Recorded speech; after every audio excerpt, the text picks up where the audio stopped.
ខេbà con ấy mà papa nè khác con tại họ activity đảm bảo con thôi nó bây giờ quả ban ta sẽ ngày ní thầm mai tại mà đo tụi ban cái đầu bị khang mà con sập hớ đã còn miền đội chỉ sập hơi chỉ flashcard để cho ai cuộc mai can tại miền phiền đi chấm ra phần này chấm này đắng hay còn bằng can khi sập đi đi ở con bằng đài tao tụi mình tao hết thằng nông mình cái khác wow flashcardแบบมีลำเพมอันนี้là cái nàyเลขไหมอันนี้là cái này ở sạnไซส์อันนี้ ABC ราคาโก อันนี้เชิญจุดนี้อันนี้รูปเพียบจำลองมีนชนចំណុចពិសេសរបស់ flashcard ទាំងអស់ហ្នឹងគឺមានអក្សរខ្មែរអង់គ្លេសហើយចិនទៀតហើយអក្សរជាមួយនឹងរូបភាពគឺច្បាស់ៗហើយអ្នកនរគ្នាអានេះការ៉ុតអានេះដំឡូងអូនោះមានសងខាងកូនអានោះគេខាងក្រូចឆ្មាគីនហើយអង់គ្លេសនេះអង់គ្លេសទេណោះហើយនេះ carrot ហើយខុសដំឡូងតារាំងមានរូបថតតែមានទាំងផ្លែឈើបន្លែមានផ្លែឈើនេះសัตว์ថតតែទៅពេលឈុតនេះវិញមានឡើង6យកឈុតគ្រឿង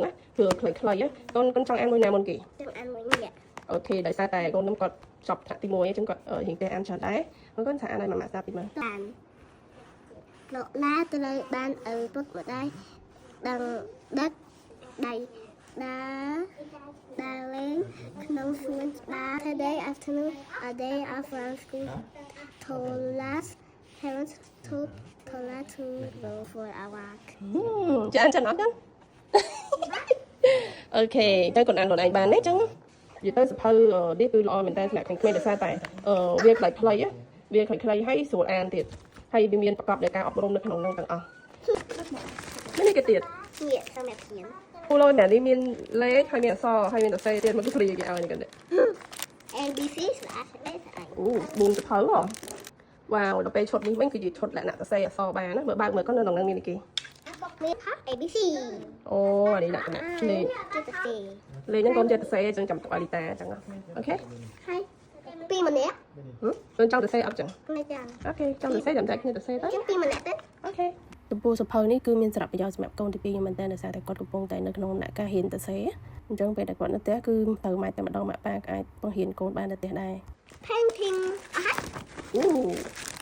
អូឡយមែនអូរូបភាពខុសគ្នាចំនួន8មកខុសគ្នាមានគេខ្លះទៅសាប់មើលមាននៅនេះអានេះ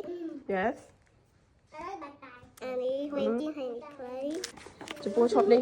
ជាលក្ខណៈក្តាស់ចាអូឡយមែនតើមកខាងគេឲ្យស្វែងរករូបខុសគ្នានេះបន្តរបបបញ្ញាហើយមកខាងទៀតគឺអាចគូសផាប់អីអញ្ចឹងនិយាយទៅមិនត្រឹមតែជួយគូក្បាយហើយថែមទាំងលេងក្បាយទៀតគេតែទៅផាត់ដូចនេះតែទៅផាត់ដូចគេA K ចាស់B C ចាស់ D ឥឡូវចាស់ខខោមកខខៅកូនឥឡូវកងៅ Yes ចាំបើសិនជាម៉ាម៉ាប៉ាប៉ាមានចំណារអារម្មណ៍ឬមានចម្ងល់អាចសាកសួរទៅខាងមកគាត់សិភៅនេះបានណាអរគុណ